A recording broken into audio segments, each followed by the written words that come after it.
পাকিস্তানের সাবেক প্রধানমন্ত্রী ইমরান খানকে নিয়ে নতুন করে অনিশ্চয়তা তৈরি হয়েছে। কয়েকদিন ধরে সামাজিক যোগাযোগ মাধ্যমে তার মৃত্যুর গুঞ্জন ছড়িয়ে পড়লেও সরকার কিংবা কারা কর্তৃপক্ষ কারো পক্ষ থেকেই তার অবস্থান নিশ্চিত করে কোনো তথ্য প্রকাশ করা হয়নি। ইমরান খানের পরিবারও দীর্ঘদিন ধরে তার সঙ্গে দেখা করতে পারছে না বলে অভিযোগ তুলেছেন দলের নেতারা।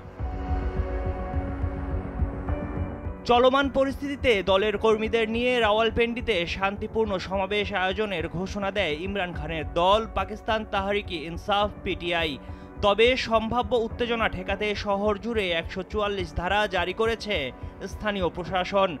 জানানো হয়েছে ১ থেকে ৩ ডিসেম্বর পর্যন্ত ৫ বা তার বেশি মানুষের যে কোনো সমাবেশ, জনসভা, মিছিল বা শোভাযাত্রা নিষিদ্ধ থাকবে। রাওয়ালপিন্ডির ডেপুটি কমিশনার হাসান ওয়াকার চিমা জানান, জননিরাপত্তা নিশ্চিত করার স্বার্থেই ১৪৪ ধারা জারির সিদ্ধান্ত নেওয়া হয়েছে। নিষেধাজ্ঞার মধ্যে অস্ত্র বা সহিংসতায় ব্যবহৃত হতে পারে এমন কোনো ধরনের সরঞ্জাম বহন করা সম্পূর্ণভাবে নিষিদ্ধ করা হয়েছে।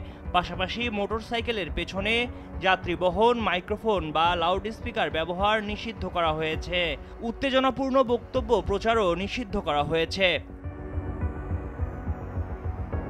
ডেপুটি কমিশনার আরও জানান, আইনশৃঙ্খলা রক্ষাকারী বাহিনীর নির্দেশ অমান্য করে যে কোনোভাবে এই নিষেধাজ্ঞা ভাঙার চেষ্টা করলে আইনানুগ ব্যবস্থা নেওয়া হবে।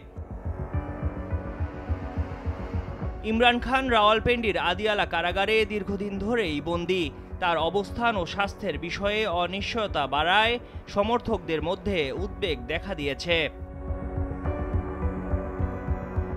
ডেস্ক রিপোর্ট, সময়ের আলো।